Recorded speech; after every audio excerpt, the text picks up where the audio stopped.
السلام علیکم، میں ہوں فضا اشرف اور آپ اس وقت موجود ہیں فکشن ناول چینل پر۔ جی تو آج بھی ہم بہت مزے کی سٹوری لے کر آئے ہیں۔ اگر آپ لوگ یہ ناول پڑھ رہے ہیں یا سن رہے ہیں تو ویڈیو کو لائک کریے گا اور کمنٹ کر کے ضرور بتائیے گا کہ آپ کو یہ سٹوری کیسی لگی۔ ٹھیک ہے، چلیے جی ہم سٹارٹ کرتے ہیں۔ ماہین چودھری یونیورسٹی سے نکل کر باہر پارکنگ ایریا میں آئی اور اپنی اسکوٹی نکال ہی رہی تھی کہ پاس کھڑی ہیوا بائک سے ٹکرا گئی اور وہ بائک زمین بوس ہو چکی تھی۔ اس نے گڑبڑا کر ارد گرد دیکھا۔ اس نے بڑے آرام سے اپنی اسکوٹی باہر نکالی اور تیزی سے وہاں سے نکل گئی، مگر جاتے جاتے خڑوس سعد خان سے اسکوٹی ٹکراتے ٹکراتے بچی۔ اپنے باپ کی سڑک سمجھ رکھی ہے کیا؟ وہ چنگاڑا تو ماہین کے ماتھے پر ان گنت بل پڑے تھے۔ وہ ایک جھٹکے سے مڑی اور اسے خون خوار آنکھوں سے دیکھتے ہوئے بولی، میرے باپ کی نہیں تو تمہارے باپ کی بھی نہیں یہ۔ او پنجابن، مجھ سے تمیز سے بات کیا کرو ورنہ ایسا منہ توڑوں گا کہ یاد رکھو گی۔ سعد خان تلملا کر بولا، ارے جا جا، آیا بڑا منہ توڑنے والا۔ میں تو تجھے جیسے چھوڑ ہی دوں گی تجھے لنگور خان کہیں کا۔ وہ تن کر بولی تو سعد خان کے تن بدن میں جیسے آگ ہی لگ گئی۔ اے پنجابن، خبردار جو تم نے مجھے گالی نکالی تو۔ وہ اسے انگلی دکھاتے بولا، تو کیا کرے گا بندر خان کہیں کے، میرے ساتھ پنگا لیا نا تو بڑا پچھتائے گا تو۔ وہ اس کی انگلی کو پکڑ کر مڑوڑتے ہوئے بولی، جنگلی پنجابی کہیں کی۔ وہ تلملا کر بولا، آئندہ سے پنگا لیا نا، ابھی تو صرف انگلی مروڑی ہے، اگلی بار توڑ کر ہاتھ میں پکڑا دوں گی۔ وہ غصے سے بولتی اپنی اسکوٹی لے کر آگے بڑھ گئی، کیونکہ وہ جانتی تھی کہ اگر اس کی نظریں اپنی لاڈلی بائک پر پڑ گئی تو اس کی حالت دیکھ کر وہ پھر سے چیخنے چنگالے لگ جائے گا۔ تو وہ اس سے پہلے ہی وہاں سے نکل آئی۔ وہ گھر پہنچی تو سامنے ہی اس کی پھپھو منیہا بیٹھی کالج کی اسائنمنٹ چیک کر رہی تھی۔ ہائے مائے منو، وہ اس کے گلے میں باہیں ڈالتے ہوئے چہک کر بولی، کتنی بار منع کیا ہے ماہی کہ اس طرح مت بلایا کرو۔ تمہاری پھپھو ہے تو پھپھو بولا کرو، نام کیوں لیتی ہو؟ عالیہ بیگم نے اسے ڈانٹتے ہوئے کہا تو وہ جلدی سے ان کے پاس آتے ہوئے انہیں پیچھے سے ہگ کر گئی۔ آپ کو پتہ ہے نا، میں اپنی سویٹ سی پاپا کی بہن کو بالکل بھی پھپھو نہیں بول سکتی۔ ارے اتنی پیاری اور کیوٹ لڑکی ہے اور ان پہ پھپھو بالکل بھی سوٹ نہیں کرتا۔ سو میں تو ہمیشہ منو بولتی ہوں اور اب بھی منو ہی بولوں گی۔ ویسے منو، میں نے کیا سوچا ہے کہ میں آپ کے لیے اب کوئی اچھا سا رشتہ دیکھ کر آپ کی شادی کروا دوں۔ میں تو تب تک شادی ہی نہیں کرنے والی جب تک آپ کی نہیں شادی کرواؤں گی۔ وہ عالیہ بیگم کے ساتھ بیٹھتے ہوئے بولی، پھر لگتا ہے تمہارا کموارا ہی مرنے کا پلان ہے، کیونکہ میں تو شادی نہیں کرنے والی۔ اس نے جھٹک سے اس جھنجٹ سے مجھے دور ہی رکھو، منیہا نے ہنستے ہوئے کہا تو وہ منہ بسور کر بولی، کیا یار، ہمیشہ کی طرح ایک ہی بار شادی نہیں کروں گی، اس جھنجٹ میں نہیں پڑوں گی یا شادی کروانی چاہیے؟ اب میں مانتی ہوں کہ جو شادی کا لڈو ہے وہ تھوڑا سا عجیب سا ہوتا ہے، جو کھاتا ہے وہ بھی پچھتاتا ہے، لیکن جو نہیں کھاتا وہ کون سا پچھتانے سے بچ جاتا ہے۔ تو میں نے کیا سوچا ہے کہ بندہ کھا کر پچھتا لے۔ میں تو سوچ چکی ہوں کہ ہم دونوں نے کسی ایک ہی گھر میں شادی کر لیں گے، سیم بھائیوں سے، مطلب دیورانی جٹھانی، کتنا کول لگے گا نا۔ وہ چہک کر بولی، اچھا زیادہ باتیں نہ کرو، جا کر کپڑے چینج کر لو، اور دوپہر کا کھانا لگانے والا ہے تو آ کر کھاؤ، اور دادا جی بھی آنے والے ہیں تو ذرا جلدی آنا، تمہیں پتہ ہے نا انہیں بالکل بھی لیٹ کھانا پسند نہیں ہے، جو ٹائم ہے وہ فکس ہے۔ اور جا کر امارا اور سفیان کو بھی دیکھ لو، ابھی کالج سے آئے ہیں اور اوپر انہوں نے ویڈیو گیم کھیلنی شروع کر دی ہے۔ عالیہ بیگم نے کہا تو وہ اٹھ کر فریش ہونے گئی۔ سعد سعد اپنی فیورٹ بائک کی حالت دیکھ کر پاگل ہو رہا تھا۔ اس پاگل جاہل پنجابن کی وجہ سے میری بائک کی یہ حالت ہوئی ہے۔ ایک بار وہ مجھے ملے، میں اسے چھوڑوں گا نہیں، بندریا کہیں کی، وہ غصے سے بولا، اور پھر بائک لے کر وہ گھر پہنچا تو آغا جان لندن سے آ چکے تھے اور ان کا پارا بھی کافی زیادہ ہائی تھا۔ وہ سلام کرتے جیسے اندر داخل ہوا، آغا جان نے اس کا ماتھا چومتے ہوئے گلے لگایا۔ آپ آ رہے تھے تو مجھے بتا دیتے، اور چچا جان نے بھی مجھے بتایا ہی نہیں کہ آپ آ رہے ہیں۔ خیر، اور بتائیں کیسے مزاج ہیں؟ وہ ان کے پاس بیٹھتے ہوئے بولا۔ مزاج تو بہت اچھے تھے، کیونکہ میں اپنے اکلوتے پوتے سے مل رہا ہوں، مگر افسوس کا مقام یہ ہے کہ راستے میں پنجابی راستہ کاٹ گیا میرا۔ اب اگلے کئی دن برے گزرنے میرے۔ وہ تنفر بڑے انداز میں چودھری رفاقت علی کا ذکر کرتے بولے۔ جی ہاں، میری بھی ان کی پنجابی پوتی سے ملاقات ہو چکی ہے، اور میری بائک کا حشر نشر اس بدتمیز لڑکی نے کر دیا۔ وہ بھی تپتے ہوئے انداز میں بولا۔ یہ کیا بات کر رہے ہو؟ جب اس نے یہ سب کیا تو تو اس کے گھر جا کے ذرا کر کے آنی تھی۔ تمیز نہیں سکھائی انہوں نے اپنی بچی کو؟ ویسے بھی یہ تو ہے ہی بدتمیز لوگ، انہیں کیا پتا تمیز کس چڑیا کا نام ہے۔ ویسے میں ایک چیز سوچ رہا ہوں، کیا خیال ہے اگر ہم اس کی پوتی کو خود سدھارنے کا کام لے لیں؟ مطلب تم اسے سدھارو گے؟ تم اس لڑکی کو اپنی محبت کے جال میں پھنساؤ گے اور اس کے بعد اسے چھوڑ دو گے؟ بس اتنا سا کر دو، میں باقی سنبھالوں گا۔ وہ تمہاری یونیورسٹی میں پڑھتی ہے نا، تو بس اسے سبق سکھانے کی تیاری پکڑو، آغا جان نے کہا تو اس نے سر اس باب میں ہلا دیا، اور اس کے چہرے پر عجیب سی مسکراہٹ تھی۔ اگلے دن وہ یونیورسٹی پہنچا تو جاتے ہی سب سے پہلے اسے ماہین چودھری سے اس کا ٹاکرا ہوا۔ دل تو چاہ رہا تھا کہ اسے 2-3 لگا دے، مگر اسے آغا جان کی بات پر عمل کرتے ہوئے اسے سبق سکھانا تھا۔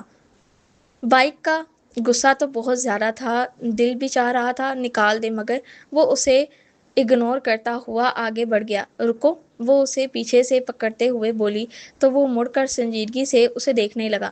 تمہیں تو مجھ پر غصہ ہونا تھا، تو پھر وہ غصہ کیوں نہیں نکالا، اور ایسے ہی کیوں جا رہے ہو؟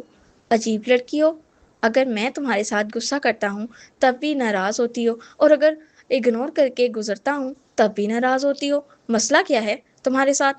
وہ اس کی بات کے جواب میں انتہائی سنجیدگی سے بولا۔ میرا مسئلہ چھوڑو، تم مجھے صحیح سے بتاؤ کہ تمہارا آج رویہ کیوں چینج ہوا ہے؟ یہ ایک دم سے تم اتنے اچھے بچے کیسے بن گئے؟ وہ ہنوز مشکوک لہجے میں اس سے سوال کیے جا رہی تھی، جس پہ اس کو سخت قسم کی جھنجھلاہٹ ہو رہی تھی، مگر وہ خود پر قابو پائے اس کی ہر سوال کا جواب دے رہا تھا۔ مجھے کوئی مسئلہ نہیں ہے، ویسے ہی میرے گھر والوں نے مجھے سمجھایا ہے کہ تمیز سے بات کرنی چاہیے لڑکیوں سے۔ وہ اطمینان بھرے انداز میں بولا تو اس کی آنکھیں حیرت سے پھیل گئی۔ یہ تمہارے گھر والے اتنے اچھے کب سے ہو گئے؟ مجھے تو تمہارے اس انداز کو سمجھنا مشکل ہو رہا ہے۔ مجھے لگ رہا ہے کہ اس کے پیچھے کوئی نہ کوئی وجہ ہے سعد۔ اس کی بات پر اسے دیکھنے لگا اور دل ہی دل میں بولا، یہ واقعی بڑی شاطر لڑکی ہے، اسے پھنسانا آسان نہیں ہوگا۔ تمہارے ساتھ آخر مسئلہ کیا ہے؟ تم کیوں مجھ سے الجھنا چاہ رہی ہو؟ تمہیں تو خوش ہونا چاہیے نا کہ میں نے تمہیں کچھ نہیں کہا۔ وہ ہنوز اسے ہی نرم لہجے میں بولا تو ماہین اس کے انداز پر جیسے مزید مشکوک ہو گئی، مگر پھر وہ سر جھٹک کر اپنے کلاس روم کی جانب بڑھی۔ پہلے دو پیریڈز لینے کے بعد اس نے کلاس بند کی اور کینٹین کی جانب آگئی۔ وہ کینٹین کی جانب بڑھ ہی رہی تھی کہ راستے میں اس کا ٹاکرا پھر سے سعد خان سے ہو گیا۔ وہ اسے اچٹی نگاہوں سے دیکھتا آگے بڑھ گیا۔ وہ دل ہی دل میں جھنجھلاہٹ کا شکار ہوئی، کینٹین کی جانب بڑھ گئی، اور تھوڑی دیر کے بعد وہ گھر جانے کے لیے باہر نکلی تو سعد خان وہاں پہ اپنی گاڑی سے ٹیک لگائے فون پہ کسی سے ہنس کر بات کر رہا تھا۔ وہ آگے بڑھی اور اپنی اسکوٹی نکال رہی تھی کہ اس کا پاؤں پھسلا اور اسکوٹی اس کے ہاتھ سے چھوٹ کر اس کے پاؤں پہ لگی اور اس کی چیخ گونجی۔ سعد اس کی چیخ سن کر تیزی سے بھاگتا ہوا اس کی جانب بڑھا اور اسکوٹی اٹھا کر پیچھے ہٹائی تو اس کے پاؤں سے خون بہہ رہا تھا۔ او مائی گاڈ، تمہیں تو بہت زیادہ لگی ہے، چلو میں تمہیں ہسپتال لے چلتا ہوں، وہ کہتا ہوا اس کا ہاتھ ہمیں گاڑی تک لایا اور اسے فرنٹ سیٹ پر بٹھا کر وہ ہسپتال کی جانب بڑھ گیا۔ وہ سر جھکائے مسلسل آنسو بہا رہی تھی۔ وہ ہسپتال پہنچے اور وہاں سے ایک گارڈ کو کہہ کر ویل چیئر منگوا کر اس پر بٹھاتا اندر لایا۔ ڈاکٹر نے اس کی مرہم پٹی کرنے کے بعد اسے پین کلر انجیکشن دینا چاہا تو اس نے پورا ہسپتال سر پر اٹھا لیا۔ نہیں نہیں، مجھے انجیکشن نہیں لینا، مجھے انجیکشن سے بہت ڈر لگتا ہے، پلیز، مجھے انجیکشن سے بہت ڈر لگتا ہے، پلیز اسے پیچھے ہٹاؤ، وہ چلانے لگی۔ او مائی گاڈ، تم انجیکشن نہیں لگواتی کیا؟ جب بیمار ہوتی ہو تو پھر کیا کرتی ہو؟ سعد نے انتہائی حیرت بھرے انداز میں پوچھا۔ میں خود کو بیمار ہی نہیں ہونے دیتی ہوں، میں نہیں بیمار ہوتی، اور اگر ہو بھی جاؤں تو میں ایسے ڈاکٹر کے پاس جاتی ہوں جو کہ انجیکشن نہیں لگاتا، وہ جلدی سے بولی۔ اٹھ کھڑی ہو گئی مگر درد کی شدت سے کڑھاتی ہوئی دوبارہ بیٹھ گئی۔ سعد نے نرس کو اشارہ کیا تو انہوں نے اس کے بازو تھام کر ہٹاتے ہوئے اسے زبردستی انجیکشن دیا۔ اس سب کے دوران وہ منہ پھاڑ کر ایسے رو رہی تھی جیسے کہ چھوٹی سی بچی ہوتی ہے، اور سعد اپنی ہنسی ضبط کرتے ہوئے چپکے سے اس کی ویڈیو بنا رہا تھا۔ وہ سعد کو بھی بیچ میں بندر، لنگور خان اور نہ جانے کیا کیا بول رہی تھی۔ پھر وہ اسے ویل چیئر پر ہی بٹھا کر اپنی گاڑی میں لایا اور گاڑی جیسے ہی ان کے گھر کے سامنے رکی تو وہ اس کا ہاتھ پکڑ کر اسے اندر چھوڑنے آیا تو لاؤنج میں بیٹھی عالیہ بیگم کی چیخ ہی نکل گئی۔ ہائے اللہ، میری بچی، کیا ہو گیا؟ یہ کیسے ہوا؟ وہ روتے ہوئے بولی۔ اف خدایا، یہ کتنی نوٹنکی کرتی ہیں پنجابی، وہ بڑبڑاتا ہوا باہر نکل گیا۔ اگلے 3-4 دن سے وہ یونیورسٹی نہیں آئی تو سعد کو نہ جانے کیوں بے چینی سی ہو رہی تھی۔ وہ آج اپنی کلاسز بند کرتا گھر کے لیے نکل آیا اور گھر پہنچا تو اپنے کمرے میں جا کر وہ فریش ہونے کے بعد ٹیرس پہ کھڑا اس کے گھر کی طرف دیکھ رہا تھا کہ اس کے کمرے کی کھڑکی کھلی اور وہ چائے کا مگ تھامے باہر آئی اور کھلے بال پشت پہ بکھرے تھے۔ وائٹ کلر کی شرٹ اور بلیک شرٹ میں وہ بڑی خوبصورت لگ رہی تھی۔ ویسے کچھ بھی کہوں، یہ پنجابن ہے بڑی پیاری، وہ بڑبڑایا۔ اسی وقت اس نے اس کی طرف دیکھا اور پھر ہاتھ سے اسے کوئی اشارہ کرنے لگی۔ کیا کہہ رہی ہو تم پنجابن؟ مجھے سمجھ نہیں آ رہا، وہ اونچی آواز میں بولا۔ تھینک یو بول رہی ہوں، تم نے جو میری اس دن مدد کی، وہ بھی اب کی بار اونچا آواز میں جواب دینے لگی۔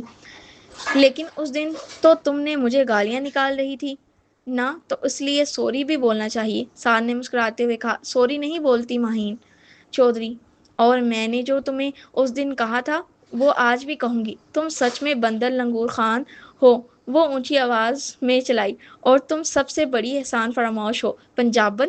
میں تمہاری اس کی مدد کی، تمہارا پاؤں ضائع ہونے سے بچایا، اور تم مجھے صحیح سے تھینک یو اور سوری تک نہیں بول پا رہی۔ میں نے تو سنا تھا کہ پنجابن اپنی زبان کے بڑے پکے ہوتے ہیں، جب کہ کوئی ان پہ احسان کرتا ہے تو اس کے لیے اپنی زندگی نچھاور کر دیتے ہیں، وہ اونچی آواز سے بولا۔ جس دن تمہیں ضرورت پڑے نا، تو تمہاری زندگی کے خطرے میں ہے تو میں تمہاری مدد کر کے احسان پکا چکا دوں گی، کیونکہ چودھری خاندان کی ہوں اور احسان تو کسی کا رکھتے ہی نہیں، لیکن تھینک یو بولا تھا، یہ ایکسٹرا تھا، مگر تم جیسے خانزادوں کو عزت دینا راس نہیں آتا تو میرا تھینک یو واپس، اوکے بائے ٹاٹا، وہ کہتی ہوئی واپس پلٹ کر زور سے دروازہ بند کر گئی۔ بدتمیز، گنوار کہیں کی، وہ اسے کوستا ہوا واپس اپنے کمرے میں آ گیا۔ ابھی سے آ کر بیٹھے تھوڑی دیر ہی ہوئی تھی کہ لندن سے اس کے چاچو ازمیر خان کی کال آ گئی۔ کیا ہوا، موڈ کیوں اتنا خراب ہے تمہارا؟ دوسری طرف سے ارمیز خان نے پوچھا۔ وہ ہے نا پاگل پنجابی، ان کی وجہ سے ہی موڈ خراب ہوتا ہے، اور کیا ہو سکتا ہے میرے ساتھ؟ وہ تپتے ہوئے انداز میں بولا۔ تم بار بار ان سے الجھتے ہی کیوں ہو؟ تمہارا ان سے مل کر موڈ خراب ہو، دور رہا کرو۔ دور رہا کرو نا یار ان سے، ارمیز خان نے کہا۔ میں تو دور ہی رہتا ہوں، مگر وہی اتفاقاً ہر بار مجھ سے الجھ جاتی ہے، اور مجھے اچھی طرح سے پتا ہے وہ یہ سب جان بوجھ کر کرتی ہے۔ خود تو یہ بیچارے معمولی معمولی جابرز کرتے ہیں، ہمارے اتنے بڑے کاروبار سے جلن ہے، بس اسی جلن حسد میں یہ سب کرتے ہیں۔ وہ اکڑو لہجے میں بولا۔ کسی کے بارے میں ایسے گمان نہیں رکھتے سعد۔ کیا تم نے ان کے دل میں جھانکا ہے کہ وہ برے ہیں؟ انسان کو پرکھنے کے لیے دوسروں کی نظروں سے دیکھنا بند کرو۔ میں اچھی طرح سے جانتا ہوں کہ یہ سب آغا جان نے تمہارے اندر سحر بھرا ہے۔ میں نہیں چاہتا کہ تم اس سب میں پڑو۔ تم کچھ نہیں جانتے ہو۔ اگر تم ان سب میں الجھ گئے تو تمہاری بھی زندگی برباد ہو جائے گی۔ دوسری طرف سے ارمیز خان نے سنجیدگی بڑے لہجے میں کہا۔ میں کیوں آغا جان کی باتوں میں آ کر یہ سب سوچوں گا؟ مجھے خود نظر آتا ہے، آپ کو پتہ ہے مجھے گالیاں ہر وقت نکالتی رہتی ہے۔ بندر خان، لنگور خان اور نہ جانے کیا کیا، بدتمیز، جاہل، گنوار، پنجابن۔ وہ غصے سے بولا۔ کیا ہو گیا ہے تمہیں سعد؟ یہ کیسی لینگویج یوز کر رہے ہو؟ تم خود کو اس طرح کے القابات سے نواز رہے ہو؟ جب وہ کہتی ہے تو تمہیں برا لگتا ہے؟ جو چیز تمہیں بری لگتی ہے تو دوسروں کو وہ کیوں بولتے ہو؟ جب تم انہیں اسے بولو جب تم نہیں اسے بولو گے، اس سے پیار سے بات کرو گے، تو وہ کچھ بھی نہیں کرے گی، بلکہ وہ بھی تو تم سے صبر و تحمل سے بات کرے گی۔ اچھا چلے چھوڑیں سب، آپ یہ بتائیں کہ کب پاکستان آ رہے ہیں؟ وہ سر جھٹک کر بولا۔ میں فی الحال کچھ نہیں کہہ سکتا۔ مجھے لگتا ہے ہمیشہ کی طرح تمہیں ہی ملنے آنا پڑے گا۔ تمہیں تو پتہ ہی ہے نا کہ ماریا اور آمنہ کا اسکول سٹارٹ ہو چکا ہے، تو بس ان کی پڑھائی سٹارٹ ہے، تو میں بیچ میں چھوڑ کر نہیں آ سکتا۔ دوسری طرف سے ارمیز خان نے پھر سے بات کو ٹال دیا۔ یہی آپ پچھلے 13 سال سے کر رہے ہیں۔ یار آخر ایسی کیا وجہ ہے کہ آپ پاکستان نہیں آتے؟ ہم سب کو وہاں بلوا لیتے ہیں۔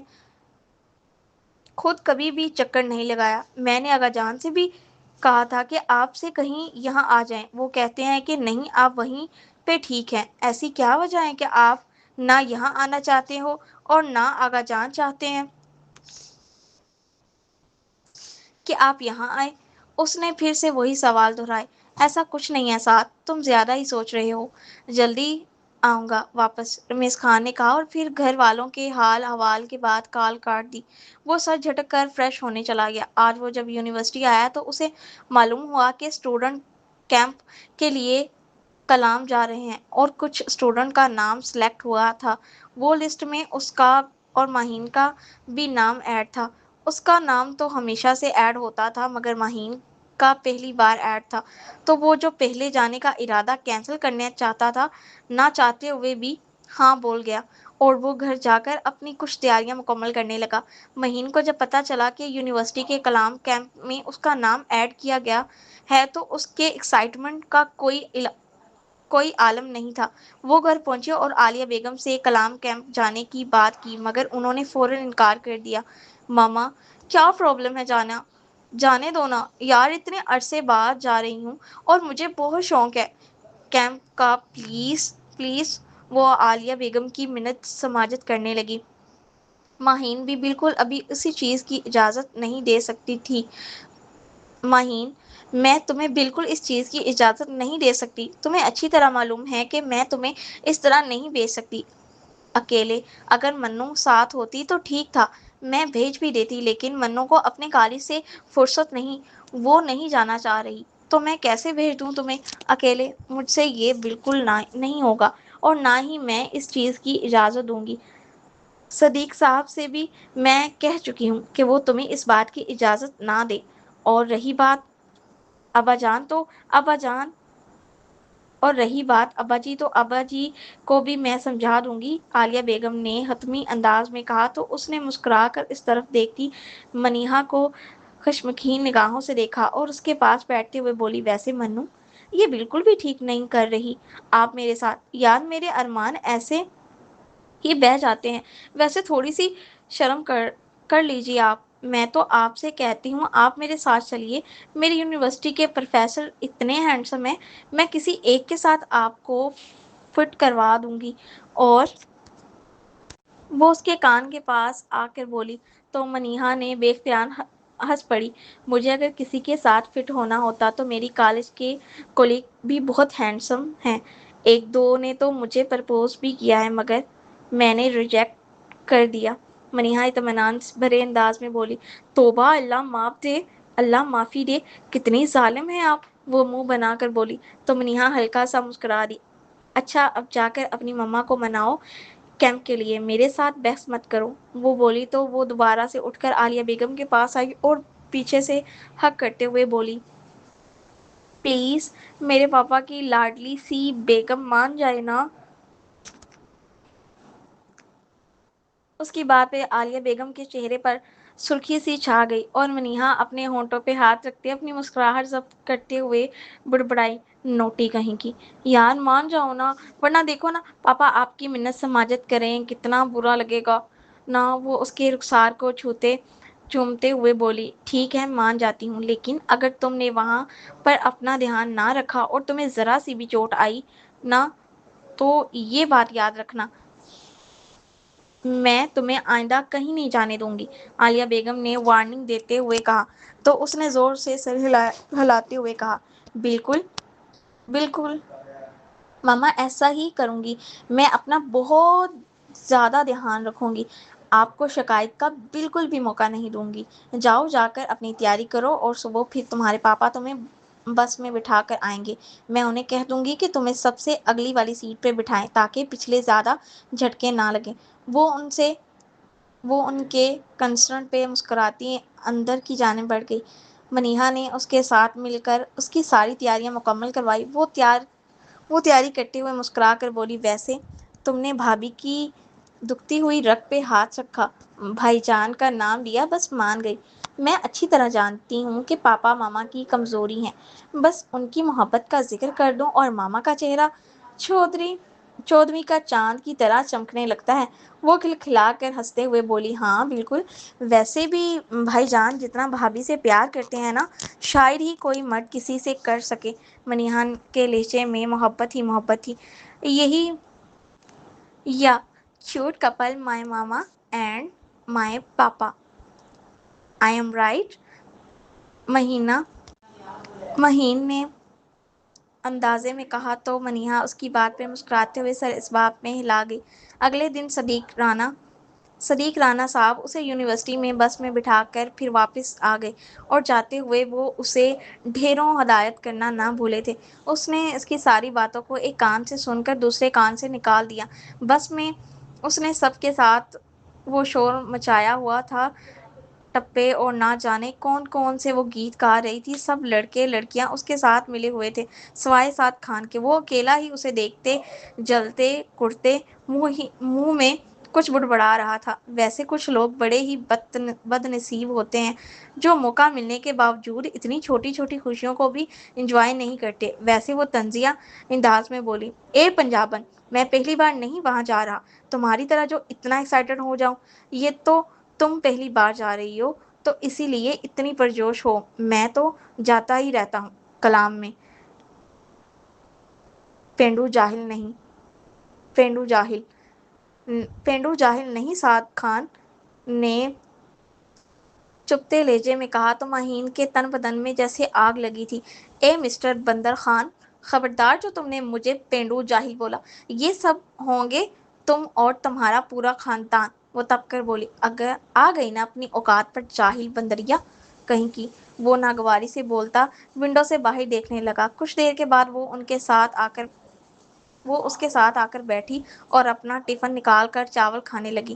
تم نہیں اپنا ٹفن لائے؟ اس نے پوچھا۔ نہیں، یک لفظی جواب دے کر وہ پھر سے باہر دیکھنے لگا۔ کیوں، تمہیں بھوک نہیں لگتی کیا؟ اس نے آنکھیں پٹپٹا کر بڑے معصوم بڑے انداز میں پوچھا۔ جی مجھے بھوک لگتی ہے، لیکن میں تم سب جیسا جاہل پینڈو نہیں ہوں۔ جیسے ہی کوئی آگے جا کر ڈھابہ آئے گا میں وہاں پر رک کر کھانا کھا لوں گا۔ وہ لٹ مار انداز میں بولا۔ ماہین بڑے برا منہ بناتی اپنا کھانا کھانے لگی۔ ویسے اگر تم چاہو تو میرے ساتھ کھا سکتے ہو، میں کافی زیادہ لائی ہوں۔ یہ دوسرے ٹفن میں نوڈلز ہیں، میری پھپھو جان نے بنا کر ڈالے ہیں۔ تم اگر چاہو تو وہ لے لو، کیونکہ کیا پتا گاڑی کو آگے جا کر روکتے ہیں کہ نہیں، کیونکہ سر نے بولا ہے کہ رات تک انہیں کلام پہنچنا ہے بنا رکے، کیونکہ زیادہ رات پڑ گئی تو راستہ بہت خطرناک ہے۔ وہ جلدی سے بولی، تو کوئی بات نہیں، میں وہاں پہ جا کر کھا لوں گا۔ تمہارا کھانا کھانے سے بہتر ہے میں بھوکا مرنا پسند کروں گا۔ تو مرو پھر، وہ منہ بنا کر بولی، اور پھر سیٹ کی پشت سے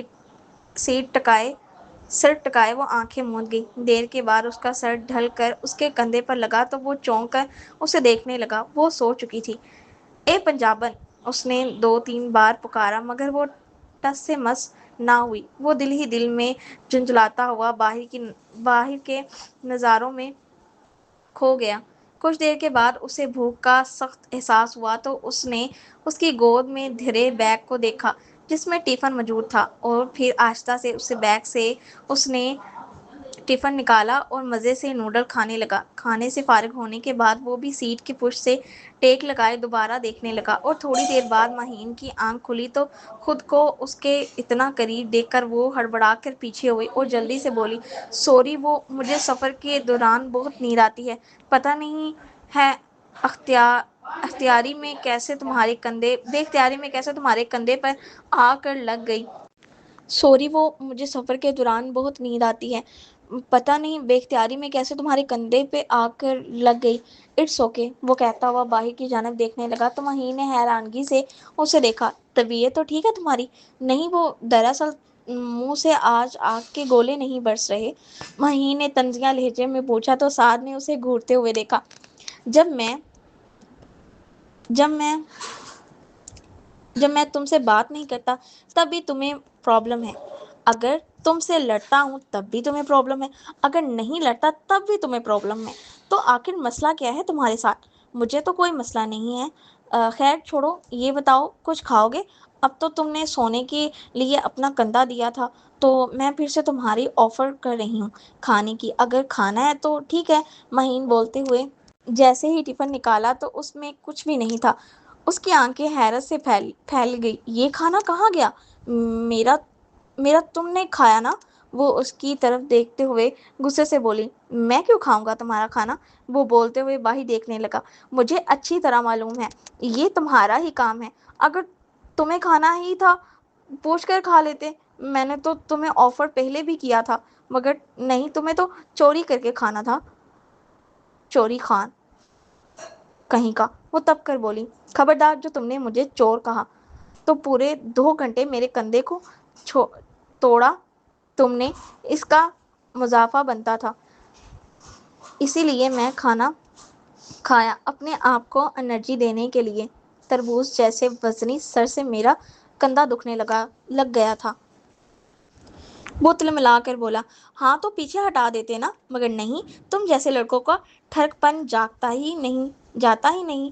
اگر میں نے نیند میں تمہارے کندھے پہ سر رکھ ہی لیا تھا تو تمہیں چاہیے تھا کہ مجھے جھنجھوڑ کر اٹھاتے پیچھے کرتے، مگر نہیں، تمہیں تو اپنا ٹھرک پن دکھانا تھا اور تم نے دکھایا۔ وہ غصے سے بولی تو سعد نے اسے غصے سے دیکھا اور بولا، جا پاگل پنجابن، میرے منہ مت لگ۔ وہ ناگواری سے بولا اور باہر نکل گیا۔ شام کو وہ کلام پہنچ چکے تھے اور جنگلات کے کنارے پہ ان کے کیمپ تھے۔ سب لوگوں کو اپنے اپنے کیمپ میں جا کر آرام کرنے لگے۔ پوری رات سونے کے بعد اگلے دن وہ لوگ جھیل دیکھنے کے لیے نکل آئے۔ سب لوگ اپنے اپنے کیمروں سے ارد گرد کے نظاروں کی خوبصورت تصاویریں لے رہے تھے۔ وہ لوگ جھیل پہ پہنچے، وہاں کچھ دیر رہنے کے بعد وہ گھر والوں کے لیے شاپنگ کرنے کے لیے وہاں کی قریبی مارکیٹ میں چلے گئے۔ وہ شاپنگ کر کے فارغ ہوئے ہی تھے کہ اس کی نگاہیں سعد پہ پڑی، جو کہ وہاں پر ارد گرد کسی کو ڈھونڈ رہا تھا۔ تم یہاں کیا کر رہے ہو؟ اس نے پاس آ کر پوچھا تو وہ جلدی سے اس کی طرف پلٹا۔ پاگل لڑکی، یہ شاپنگ کرنے کا کوئی وقت تھا؟ سب لوگ واپس جا رہے ہیں اور تم یہاں شاپنگ کر رہی ہو؟ وہ غصے سے بولا تو ماہین کا رنگ متغیر ہو گیا، اور میں نے تو ٹائم دیکھا ہی نہیں۔ چلو چلیں جلدی، وہ بولی اور پھر اس کے ساتھ واپس جھیل پہ آئی تو سب لوگ جا چکے تھے۔ شاید طوفانی برف باری شروع ہونے کی وجہ سے ہر چیز بند ہونے لگی تھی۔ انہیں ایک مسافر خانے میں پناہ لینی پڑی جہاں پہ پہلے ہی سے کافی لوگ موجود تھے۔ یہ سب تمہاری وجہ سے ہوا ہے۔ یہاں پر اسی طرح بارش اور برف باری شروع ہوتی ہے، اسی لیے سر نے کہا تھا کہ ہمیں اور کہیں نہیں جانا اور وہاں سے سیدھے کیمپ پہنچنا ہے۔ مگر تم مارکیٹ چلی گئی، وہ انتہائی غصے سے بولا، اور مہین نے سر جھکائے چپ چاپ سن رہی تھی۔ سات لب بینچے اسے لے کر ایک سائیڈ پہ جگہ بنوا کر بیٹھ گئے۔ مہین اس کا بازو دبوچے بیٹھی سیمی سی ارد گرد دیکھ رہی تھی۔ کچھ کھانا ہے تم نے؟ کچھ دیر کے بعد سات نے اس سے پوچھا تو وہ نفی میں سر ہلا گئی۔ سعد، ہم لوگ یہاں سے کب تک جائیں گے؟ اس نے لب کچلتے ہوئے پوچھا تو سعد نے اسے سنجیدگی سے دیکھتے ہوئے کہا، میں اس بارے میں کچھ نہیں جانتا۔ یہاں تو لوگ ہفتوں میں مہینوں پھنسے رہتے ہیں۔ تم مذاق کر رہے ہو نا؟ تم مجھے ڈرانا چاہتے ہو؟ وہ کانپتے لہجے میں بولی، جی نہیں، میں مذاق نہیں کر رہا۔ تم چاہو تو یہاں کسی سے بھی پوچھ سکتی ہو۔ وہ تب کر بولا تو مہین کی آنکھوں سے آنسو نکلنا شروع ہو گئے اور سعد اسے روتا دیکھ کر ہڑبڑا سا گیا۔ کیا ہوا؟ رو کیوں رہی ہو؟ وہ ہڑبڑا کر بولا، مجھے گھر جانا ہے، میری ماما پریشان ہو رہی ہوں گی۔ وہ روتے ہوئے بولی، اچھا پلیز ایسے رو مت، کیا پتا کچھ دیر تک راستے یہاں سے کلیئر ہو جائیں اور ہمیں ریسیو ٹیم یہاں سے محفوظ مقام پر پہنچا دیں۔ وہ اپنا ٹیشو نکال کر اس کے آنسو صاف کرتے ہوئے بولا، وہ نہ جانے اس کے ساتھ اتنی نرمی کیوں برتا رہا تھا، وہ خود بھی نہیں جانتا تھا، اور مہین تو ویسے ہی حواس باختہ تھی تو وہ شاید آج اس کی مدد لینے پہ مجبور تھی۔ کچھ دیر کے بعد وہ اس کے کندھے پر سر رکھے آنکھیں موندتے وہ سعد کی دھڑکنوں میں اشتعال پیدا کر گئی۔ ماشاءاللہ، تم دونوں کی جوڑی ہمیشہ سلامت رہے، بڑے ہی پیارے ہو، ایک بوڑھی عورت نے کہا تو ان دونوں کی نگاہیں ایک دوسرے سے ٹکرائی تو پھر دونوں ہی نگاہیں چرا گئے۔ پوری رات ان دونوں نے ایک ساتھ میں ہی مسافر خانے میں گزاری اور اگلے دن صبح ریسیو ٹیم نے انہیں وہاں سے نکلوا کر ان کے کیمپ والے مقام پر پہنچا چکی تھی، اور جب وہ دونوں وہاں سے پہنچے تو ان کے سر نے ان کی کافی زیادہ انسلٹ کی۔ آخر آپ دونوں کے ساتھ مسئلہ کیا ہے؟ کہاں گئے تھے آپ لوگ؟ پروفیسر رفیق نے ناگواری بھرے لہجے میں پوچھا۔ سر، ایکچولی گھر والوں کے لیے کچھ شاپنگ وغیرہ کرنی تھی۔ ہم دونوں ایک ساتھ ہی ایک کالونی میں رہتے ہیں، آپس میں آنا جانا ہے، تو بس ہم نے فیملی کے لیے کچھ گفٹ وغیرہ لینے تھے، وہی لینے کے لیے گئے، سعد نے کہا تو مہین نے سر اٹھا کر بے یقینی بھرے لہجے میں اسے دیکھا، جو کہ آج اسے